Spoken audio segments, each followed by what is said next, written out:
Grosse tension au sein de la France Insoumise. Alexis Corbière et Raquel Garrido, pourtant tauliers de LFI, ont été écartés sans aucune raison du parti avant les élections législatives. Même chose pour Clémentine Autain, juste après le second tour, et François Ruffin, quant à lui, est carrément parti du mouvement de Jean-Luc Mélenchon qui, malgré sa fausse retraite, continue de gérer la France Insoumise avec les méthodes de l'URSS. Thomas Guénolé, politologue et ancien membre de la France Insoumise, a vécu de l'intérieur les méthodes autoritaires du parti. Il répond à toutes nos questions. Thomas Guénolé, bonjour. Bonjour. Merci d'avoir accepté notre invitation. On a une petite heure ensemble pour parler de la France Insoumise, du Front Populaire, bien évidemment, du résultat des élections législatives. Mais avant ça, j'aimerais commencer l'entretien en vous montrant un extrait qui date de janvier 2020. C'est sur le plateau de Balance ton poste chez Cyril Hanouna. Il y a Alexis Corbière et Raquel Garrido. Je crois que je vois ce que c'est. Ouais. On en reparle juste après. Le cas de Raquel Garrido, je peux l'étendre à toute la France Insoumise, c'est qu'il y a tout le temps un double jeu, un double discours entre ce que vous prenez et ce que vous êtes. Alors, d'ailleurs, tu as fait le numéro il y a 3 minutes. Il n'y a pas assez de démocratie. La 5e République, ce n'est pas assez démocratique. Il faut passer à la 6e. D'ailleurs, 6, c'est votre chiffre fétiche. 6e République, 6% aux élections. Heureusement que vous ne voulez pas repartir à la 4e, sinon ce sera encore 6,3%. Or, moi, j'ai lu le livre d'un ancien de la France Insoumise, Thomas Guénolé, La chute de la maison Mélenchon, qui nous explique que le lieu le moins démocratique de France, c'est la France Insoumise. La France Insoumise est dirigée à peu près de la même manière que la Roumanie communiste était dirigée par les époux Ceausescu. 4 ans après cet extrait, et Raquel Garrido et Alexis Corbière sont écartés de la France Insoumise pour des raisons, pour des excuses assez peu probantes. Qu'est-ce que ça vous évoque ? Dans un premier temps, j'avoue que quand j'ai entendu l'argumentation, le plaidoyer de Raquel Garrido, d'Alexis Corbière, de Daniel Simonet, ça m'a fait beaucoup rire. Ça m'a fait beaucoup rire parce qu'en fait, les mêmes à des titres divers avaient plutôt tendance à m'enfoncer, moi, et à m'accuser de plus diverses choses plus ou moins moralement dégueulasses, quand je tenais très exactement le même discours sur le fonctionnement antidémocratique de la France Insoumise, sur le fonctionnement autocratique de Jean-Luc Mélenchon, etc. Et donc là, le problème qu'on avait, si vous voulez, c'est une sorte d'incohérence entre le fait d'avoir tenu très exactement un certain discours de diabolisation du lanceur d'alerte, ce que moi j'appelle le canon à merde. Voilà, donc toutes les insinuations les plus dégueulasses ont pu être faites. À l'époque, moi, j'ai perdu un ami. À l'époque, j'ai perdu l'amitié d'Alexis Corbière. J'ai considéré que ça ne pouvait plus décemment être un ami. On en était au stade quand même où on était devenus proches. C'est quelqu'un qui a mangé sous mon toit, j'ai mangé sous le sien. J'ai été à l'anniversaire de sa femme, il a été à mon anniversaire. Enfin, on était proches, quoi. Et là, vous vous retrouvez avec Alexis qui fait, à l'époque, le tour des plateaux télé. Il n'en a pas fait 50, mais il en a fait quelques-uns quand même, à répéter les mêmes éléments de langage de type canon à merde à mon égard. J'ai plus 20 ans, donc j'en ai plus de 40. Donc je sais que dans la vie, il y a ce qu'on appelle des conflits de loyauté. Et que donc vous êtes parfois dans des situations difficiles. Et là, vous avez un ami, mais vous avez aussi votre chef qui est Jean-Luc Mélenchon. Vous devez faire un choix. Je comprends ça. Ce que j'ai mal vécu, et c'était une vraie déception humaine, je veux dire, c'est que à sa place, dans ce type de conflit de loyauté, j'aurais juste fermé ma gueule.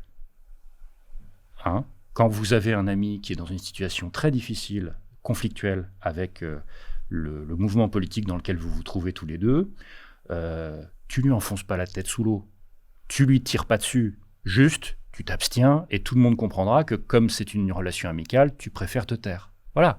Donc ça, c'est un aspect. Il y a un deuxième aspect important qui est que quand ils ont exposé tous leurs désaccords finalement récemment sur le fonctionnement antidémocratique de la France Insoumise, alors mieux vaut tard que jamais. Et puis je me suis dit, bon, allez, je vais être sympa, je vais pas leur demander des droits d'auteur. Parce que l'argumentaire est vraiment c'est très exactement ce que j'ai écrit dans La chute de la maison Mélenchon en 2019. Et le clou du spectacle, c'est quand même Daniel Simonet, quoi. Daniel Simonet, c'est quand même la personne qui a essayé de me déshonorer. Et là, voilà, en train d'expliquer. Et là, j'ai éclaté de rire quand je l'ai vu. Vous savez, à un moment en conférence de presse, elle dit « Vous vous rendez compte quand même, le comité électoral, donc le machin qui distribue les investitures, qui est un truc opaque et antidémocratique. » C'est pas vrai. C'est pas mal, parce qu'il s'agit d'un dérouage dans la procédure que tu as utilisé pour inventer un tribunal populaire contre moi, et à l'époque, ça ne te dérangeait pas des masses. C'est ça, parce qu'il y a 4 ans, vous dites qu'Alexis Corbière, Daniel Simonet étaient sincères dans la façon dont ils ont répondu à votre livre, ou est-ce qu'ils étaient dans un déni et donc obligés de défendre Jean-Luc Mélenchon? Moi, je ne vais pas accabler les gens. En plus, vous savez, tout ça, pour moi, c'était il y a 5 ans. J'ai plus du tout d'interaction avec la maison Mélenchon depuis, donc c'était vraiment il y a longtemps. Vous savez, 5 ans, sur une espérance de vie de 80 ans à peu près, 5 ans, c'est beaucoup en réalité. Et donc, c'est une page de ma vie qui est tournée. Donc, j'ai pas l'intention d'accabler les uns et les autres sur leur fidélité successive ou leur sens démocratique alternatif, j'allais dire.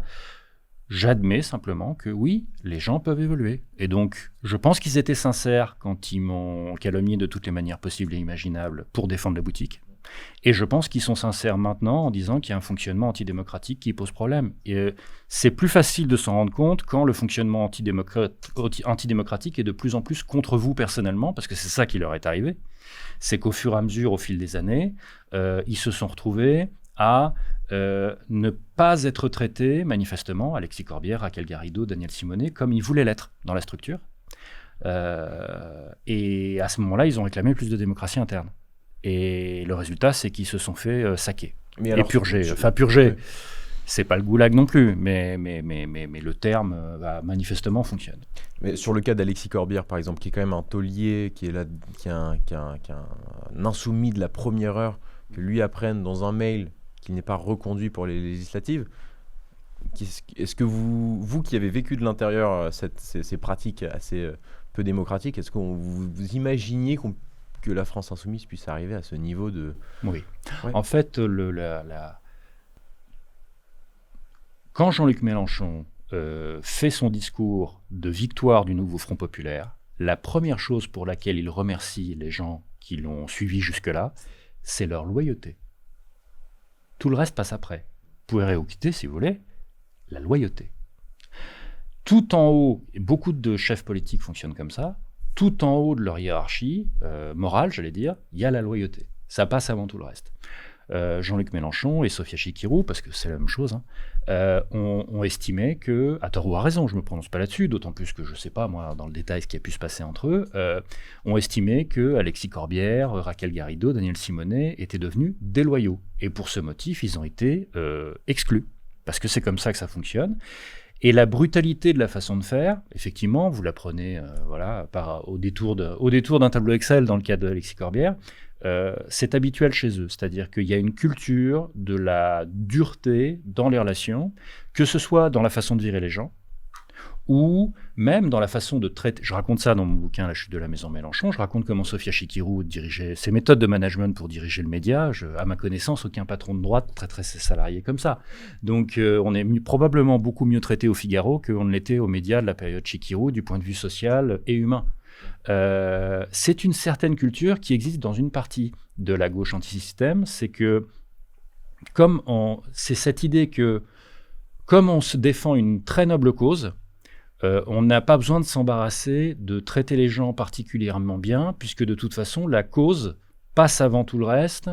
Et donc, de toute façon, si tu n'es pas content, c'est que tu n'es pas assez dur pour la cause. Il y a cette espèce de détraquement moral qui est que, comme on se bat pour une noble cause, on n'est pas tenu à une rigueur morale dans la vie quotidienne. Et c'est valable pour ça, c'est valable pour le rapport au fric, c'est valable pour le rapport à la loi. J'ai une amie...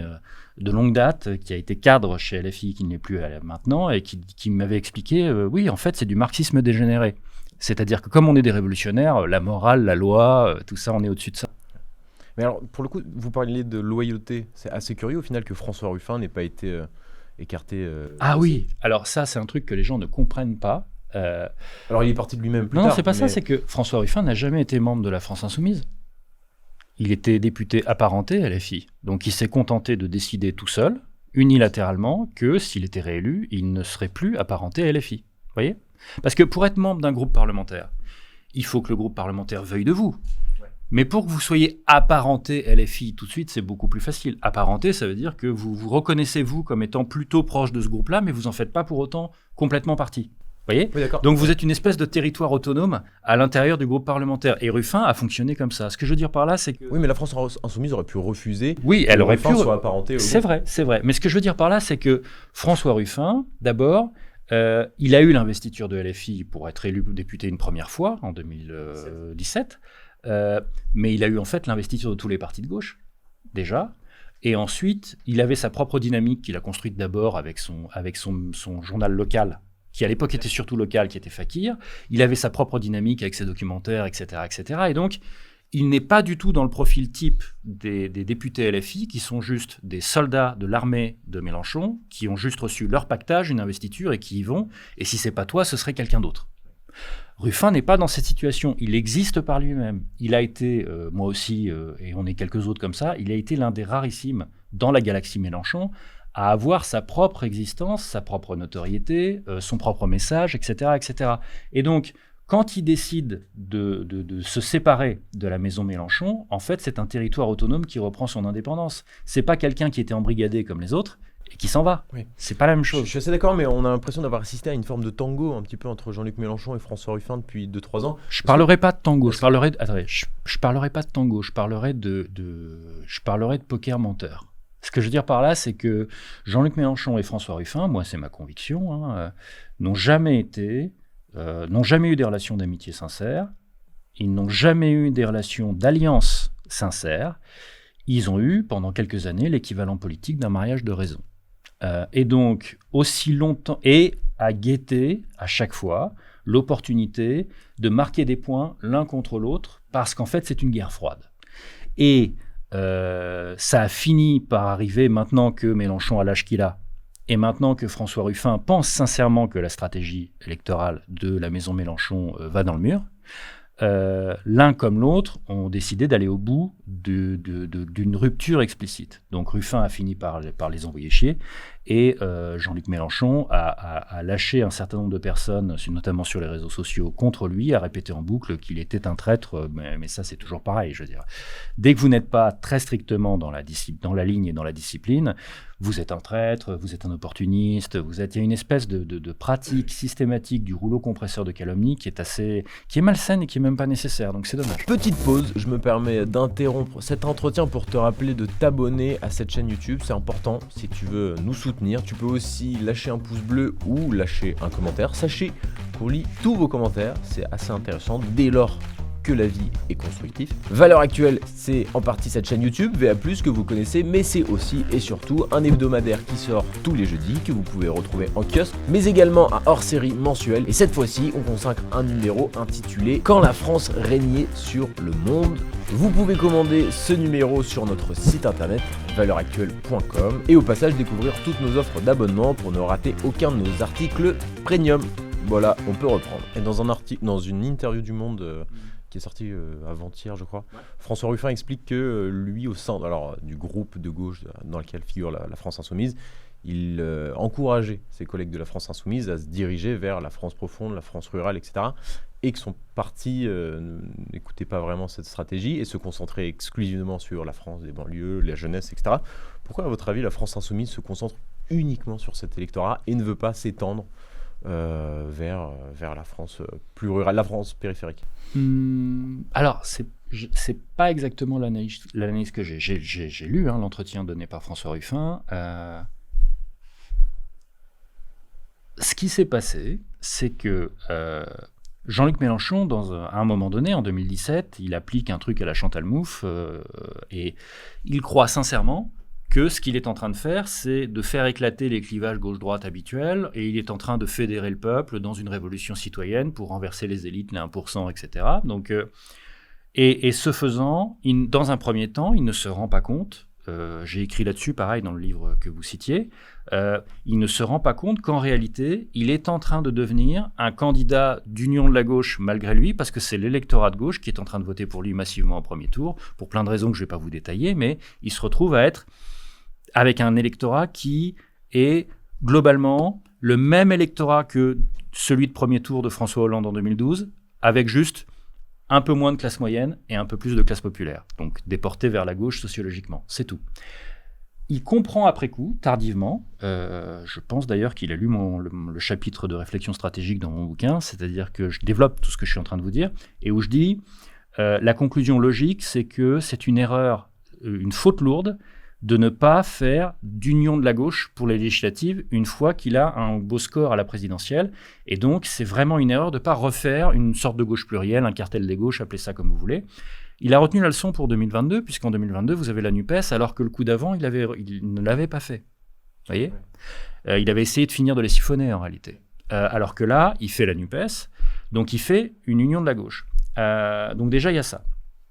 Mais le problème qu'il a eu, et il a compris ça, c'est qu'en 2022, il arrive au bout de l'unification derrière lui de l'électorat de gauche prêt à le suivre par vote utile, en plus de ceux qui viennent plus ou moins par conviction. Plutôt plus que moins d'ailleurs. Et donc, il comprend que les gens de gauche qu'il n'a pas encore, ils voteront jamais pour lui parce que il est trop clivant pour eux, et que donc, s'il veut aller chercher les quelques points qui lui manquent pour être qualifié au second tour, il faut qu'il aille chercher d'autres réserves de voix. Et c'est là que Coquerel, un de ses lieutenants, Éric Coquerel, lui propose, et son raisonnement se tient, lui propose d'aller chercher, puisque l'électorat de gauche disponible encore disponible ne votera pas pour lui, eh bien, allons chercher des abstentionnistes qui seraient prédisposés à voter pour lui, c'est-à-dire en fait la population des banlieues, j'entends par là les quartiers urbains périphériques pauvres, dans lesquels les gens d'origine maghrébine sont surreprésentés, et donc un discours radicalement antiraciste et anti-islamophobie, et pro-palestinien récemment, ça peut marcher pour vraiment que eux te rejoignent en masse. Il se trouve que ça a marché en fait, ça a marché pour 2022. C'est-à-dire que comment il passe de 19 à 22 ? 3 points, c'est pas rien. Hein. Il est passé de 19 à 22. Hein. Ouais, bien sûr. Ouais.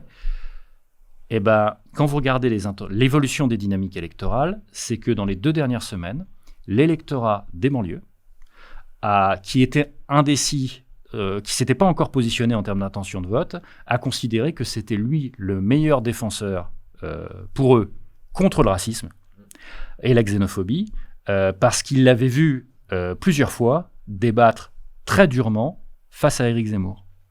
Et c'est pour ça, en application de la stratégie proposée par Coquerel, c'est pour ça que vous avez Jean-Luc Mélenchon qui fait le choix, sinon vous ne comprenez pas, de débattre et de redébattre et de redébattre avec Éric Zemmour.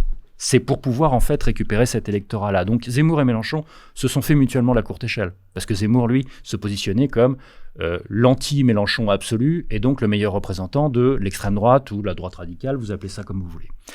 Donc, dans ce contexte-là, c'est pour ça qu'il y a cette couche-là qui s'ajoute.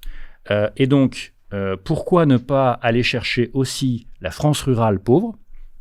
Elle est moins prioritaire parce qu'elle est parce qu'elle est plus difficile à reconquérir. Et donc, c'est juste une question de priorité tactique, purement. C'est absolument pas pour des raisons idéologiques ou morales. Voilà. Vous pensez que la France insoumise de Jean-Luc Mélenchon tentera sur les prochaines années de se tourner vers la France périphérique ? Je ne sais pas parce que... Quand on fait toute la campagne européenne sur la Palestine, ça veut dire qu'ils essayent au maximum de se positionner sur le fait d'aller au bout de la conquête, de la reconquête des quartiers populaires. Elle a déjà fait cette conquête en soi. Là, elle l'est encore plus, parce que quand vous voyez le taux... En fait, ils essayent de les mobiliser électoralement au maximum, de vraiment aligner leur taux de participation sur le taux de participation normal, puisque c'est un électorat qui se surabstient d'habitude. Et là, vous constatez qu'aux européennes, leur participation est plutôt similaire à celle du reste du pays, et c'est totalement inhabituel. Ça veut dire que pour la présidentielle, a priori, ils vont faire pareil. Donc là, ce contrat-là, cet objectif-là est rempli. Alors, vers quelle cible vont-ils maintenant se tourner ? Je ne sais pas, je vous le dis en toute sincérité, je ne sais pas, parce que je n'ai pas regardé où en sont les reconfigurations électorales post-européennes et législatives sur, en gros, qu'est-ce qui est prenable pour essayer de gagner encore des points, puisque c'est comme ça que cette boutique résonne. Ce qui est normal, hein, après tout, c'est des politiciens professionnels. Sur le nouveau Front populaire en soi, qui est arrivé en tête des élections législatives...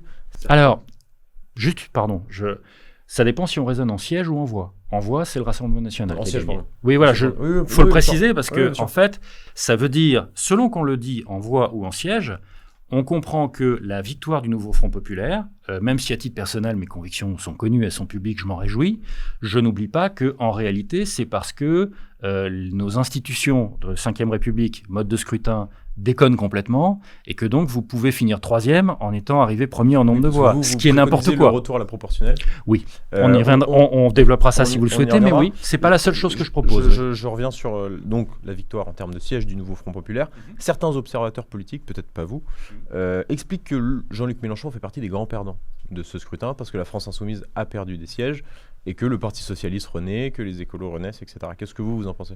J'en pense que, en gros, depuis que Jean-Luc Mélenchon s'est présenté à l'élection présidentielle de 2012, on explique tout le temps que c'est lui le perdant, c'est lui le problème, il est trop clivant, etc., etc. Et moi, je regarde les chiffres et je vois que à la présidentielle de 2012, il a fait de mémoire 13%, de mémoire.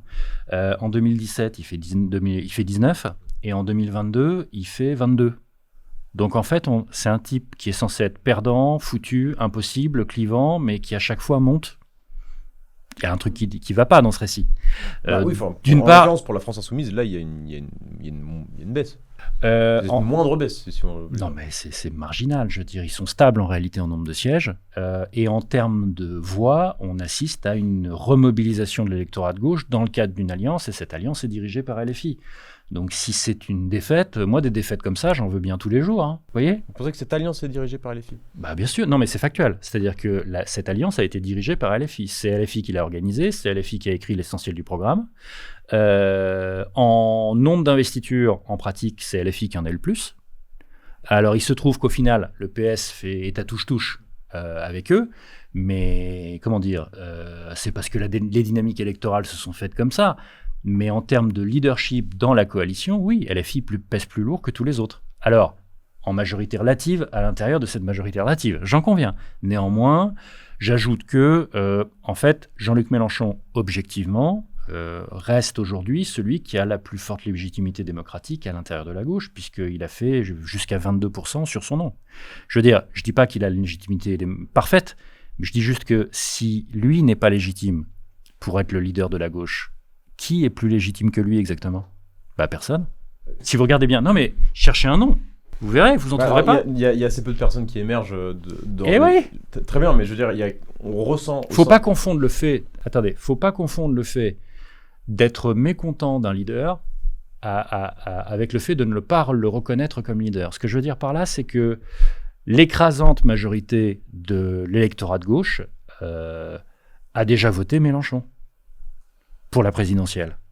Et donc reconnaît son leadership par le vote, quand bien même la majorité de l'électorat de gauche trouve que Jean-Luc Mélenchon a un certain nombre de défauts rédhibitoires. Mais ça ne les empêche pas de voter pour lui. La NUPES n'a pas tenu du fait que Jean-Luc Mélenchon soit extrêmement clivant, que les insoumis soient insupportables à l'Assemblée. Non, c'est pas vrai. Ça s'est pas fait pour ça. Ça s'est juste fait parce que l'élection européenne. Faut pas prendre les enfants du bon Dieu pour des canards sauvages, si vous voulez. C'est-à-dire que l'élection européenne est une élection à la proportionnelle où dès que vous avez plus de 5%, vous pouvez participer à la distribution des sièges. Et donc les Verts et le PS ont tous les deux essayé d'être devant LFI pour modifier le rapport de force en vue des scrutins suivants, parce qu'ils savent que LFI se prend une gamelle à chaque élection européenne, pour des raisons qu'on peut développer si vous voulez, mais en fait, à chaque fois, la maison Mélenchon se prend une gamelle à l'élection européenne, et à chaque fois, elle se refait la cerise juste après. Pourquoi est-ce que vous... Mais c'est un fait, regardez. Présidentiel succès, gamelle aux européennes, ça c'est 2012 et 2014. Derrière, ils se refont la cerise, Mélenchon se refait la cerise à la présidentielle de 2017, regamelle à l'européenne de 2019, il se refait la cerise, et encore plus haut à chaque fois, à la présidentielle de 2022, et là les européennes de 2024, il s'est pris une branlée aux européennes. Alors pourquoi est-ce que la France insoumise a un problème avec les européennes ? C'est parce que c'est des listes ? Pour plein de raisons. D'abord parce que, en fait, ils LFI n'a droit que au vote de conviction, voilà, aux européennes. Et donc, il n'y a pas du tout de vote utile de gauche, déjà. Donc ça, rien que ça les scotche à 12%. Parce que le vote de conviction pour Jean-Luc Mélenchon, c'est à peu près 12. C'est son vote de 2012, c'est ça. C'est à peu près 12. Bon. Donc déjà, vous êtes scotché là-dessus. Sauf que la participation est plus basse aux européennes qu'à la présidentielle. Et il se trouve que l'électorat qui survote Mélenchon, c'est un électorat qui sous-vote aux européennes. Donc vous passez de 12 à 8. Quand au lieu d'avoir Mélenchon pour faire campagne H24, vous avez Manon Aubry, elle est talentueuse, ce n'est pas le sujet. Mais c'est quand même pas... Si on était au foot, c'est quand même pas la même division, quoi. Oui, mais alors ce qui est assez curieux de la part de la France Insoumise, c'est cette faculté ils ont une facilité à créer des personnages politiques, notamment Rima Hassan, qui, je veux dire, a pris toute la lumière de la France Insoumise pendant la campagne. Je ne dirais pas que Rima Hassan est une fabrication de la maison Mélenchon. Non. Je dirais que la maison Mélenchon a investi sur Rima Hassan, investi en donnant une investiture pour les européennes, mais aussi en pariant sur la mise en lumière de Rima Hassan en tant qu'incarnation de la cause palestinienne pour maximiser le vote LFI des banlieues. Alors, il se trouve que ça n'aurait pas marché aussi bien s'il n'y avait pas eu un véritable talent de Rima Hassan. C'est-à-dire qu'en fait, elle est vraiment très douée pour plaider sa cause. De plateau télé en plateau télé, elle a été vraiment brillante. Je veux dire, dans sa façon de le plaider. Sur la forme. Ouais, sur la forme, oui. Est-ce que la France Insoumise a été dépassée par le succès médiatique de Rima Hassan ? Je vais vous le dire différemment. Ouais, je vais le dire. On ne parlait que d'elle, plus jamais de Manon Aubry. Je vais vous le dire différemment. En fait, presque tous les partis à l'élection européenne, ils font une sorte de casting pour le haut de leur liste en raisonnant dans une logique de quota, c'est-à-dire on va mettre un tel parce qu'il représente tel truc. Par exemple, à gauche, ils ont tendance à mettre au moins 1 ou 2 syndicalistes. La liste des Verts, ils ont mis Priscilla Ludowski en tant que principale fondatrice du mouvement des Gilets jaunes, et donc ils l'ont mise en tant que symbole du mouvement des Gilets jaunes. Vous voyez ? Et donc on raisonne par marqueur, par incarnation. Donc Rima Hassan, elle a été mise sur la liste simplement en tant que marqueur de la cause palestinienne. Après, si jamais il se trouve qu'elle fait super bien campagne sur les plateaux télé, ce qui est le cas, c'est un énorme bonus. Mais en fait, eux, ils ont juste investi sur un profil pour incarner quelque chose sur la liste, simplement de manière... Ils ont plus qu'investi, ils ont tout misé. Non, c'est pas ça qui s'est passé. Ce qui s'est passé, c'est que quand Rima Hassan, ça s'est pas passé comme ça. Faut pas surestimer. Non, mais ce que je veux dire, non, faut pas... Attendez, c'est important ça. Il ne faut pas surestimer le calcul et l'anticipation qui ont pu être faits par la maison Mélenchon, c'est-à-dire qu'ils ne peuvent pas savoir d'avance que Rima Hassan va à ce point crever l'écran. Ils n'avaient aucun moyen de le savoir. D'abord parce qu'elle s'est améliorée en cours de route, elle est très hésitante au début. C'est après qu'elle s'affirme et qu'elle gagne en confiance. Et donc, ils ont... Comment vous dire il se trouve que le système médiatique, en tant que système de spectacle, en tant que système d'information et de divertissement tout à la fois, a compris qu'il avait affaire à une nouvelle star. Bon. Et donc, elle a été massivement invitée. Mais pourquoi ? Juste parce que ça faisait de l'audience. Voilà. Et parce qu'il y avait une envie de débattre de manière très clivante chez un certain nombre d'intervenants, d'analystes, de débatteurs, de commentateurs, qui étaient, eux, plutôt franchement pro-israéliens, et qui étaient, quelque part, peut-être pas consciemment, contents d'avoir du répondant pro-palestinien totalement assumé avec qui débattre. Et donc, quand vous rajoutez à ça la tendance à absolument pas s'excuser d'être pro-palestinien, ça a donné des étincelles. Et ça a très bien fonctionné. Mais encore une fois, je suis absolument convaincu qu'au départ, il s'agissait juste de mettre un certain profil, un certain nom, un certain parcours sur la liste, et basta. Oui, et une fois que l'explosion de Rima Hassan a lieu, la France Insoumise mise toute sa campagne sur le conflit palestinien, alors qu'il s'agit d'une élection européenne. Alors non. Par contre, je pense qu'il était prévu dès le départ de faire une campagne sur le conflit israélo-palestinien. Pour 2 raisons. D'abord parce que c'est complètement raccord avec la priorité à l'électorat de banlieue. Et puis pour une raison moins avouable mais avérée, c'est que Jean-Luc Mélenchon, en fait, il est tellement pas à l'aise avec la question européenne parce qu'elle divise la gauche de manière extrêmement dure, et donc c'est toujours un problème pour lui, que dès qu'il y a une élection européenne, il essaye de parler d'autre chose pendant l'élection européenne. Donc le truc habituel, c'est de dire nous voulons que l'élection européenne soit un référendum ici insérer le nom du président de la République. Donc ils ont fait anti-Hollande, anti-Macron, voilà. Et là, ce coup-ci, il se trouve qu'il y a un conflit sur un enjeu décisif pour l'électorat, en gros, d'origine maghrébine. Et là-dessus, ils se disent, bon, banco, on va à fond là-dessus. Parce que, voilà, quand il y a une élection européenne, leur but, un de leurs objectifs, c'est de surtout pas parler de l'élection européenne. Et d'ailleurs, ça a marché. On n'a absolument pas parlé de, bon alors, concrètement, il y a Manon Aubry qui a essayé, pendant les débats, de parler de ce fond-là, mais elle était totalement éclipsée par Rima Hassan et la Palestine. Une dernière question. À l'heure où on tourne, Emmanuel Macron n'a pas encore choisi son Premier ministre. On suppute, beaucoup imaginent qu'il ne choisira pas un Premier ministre du nouveau Front populaire, alors que, comme on a pu le dire, c'est la coalition qui a remporté le plus de sièges. Est-ce que vous vous y attendiez ? D'abord, vous, quelle lecture vous faites de ces rumeurs ? Est-ce que vous imaginez qu'Emmanuel Macron nommera un Premier ministre de gauche ? Et si non, comment vous l'analysez ? Alors, d'abord, quand Emmanuel Macron dit « personne n'a gagné », il a raison, au sens où personne n'a la majorité absolue. Ça, c'est vrai. Et la majorité relative la plus forte disponible est quand même à 100 sièges de la majorité absolue. Donc, c'est vraiment une majorité relative très faible. Il y a deux cas de figure qui permettent de la gouvernabilité et une relative stabilité compte tenu du mode de scrutin et des institutions dans lesquelles nous sommes, qui, je le répète, sont mal foutues. Le premier cas, c'est vous avez la majorité absolue. Bon, là, tout va bien, ça va, c'est stable. La deuxième possibilité, c'est si vous avez une majorité relative, certes, mais vous êtes à peu près sûr que les autres ne voteront pas ensemble une motion de censure contre vous. Donc, ça passe. Ça, c'est la situation. Deuxième mandat de Macron, ces 2 dernières années, c'était ça. Bon. Et là, le problème qu'on a, c'est que quelle que soit la configuration qu'on prend, si on a une majorité relative, nous n'avons pas de garantie que les 2 autres blocs ne vont jamais s'entendre pour faire péter votre gouvernement par une motion de censure. C'est ça le problème qu'on a. Donc,